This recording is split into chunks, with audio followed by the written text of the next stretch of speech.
সজনের ফুল আমাদের প্রত্যেকেরই খাওয়া খুব ভালো।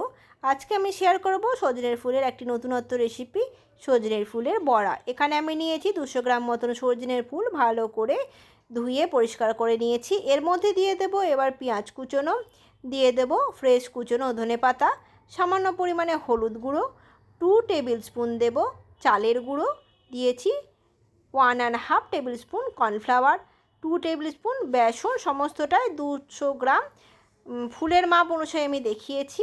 এবার দিয়ে দেব হাফ টিস্পুন মতন পোস্ত, কালো জিরে, দিয়ে দেব স্বাদ অনুসারে লবণ আর কাঁচা লঙ্কা।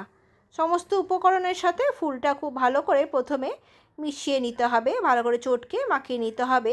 এই অবস্থায় জল দেব না, একটু মাখা হয়ে যাওয়ার পর কিন্তু জল অল্প অল্প করে ব্যবহার করব।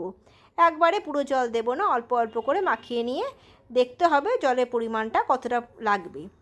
চটকে মাখাতে হবে, নাহলে ফুলের সাথে সমস্তটা মশলা কিন্তু ভালো করে মিশবে না। এবার বড়ার আকারে তেলে ভেজে নিলে রেডি হয়ে যাবে এই সজনের ফুলের বড়া। রেসিপিটি আপনাদের কেমন লাগলো আমাকে কমেন্ট করে জানাবেন। ধন্যবাদ।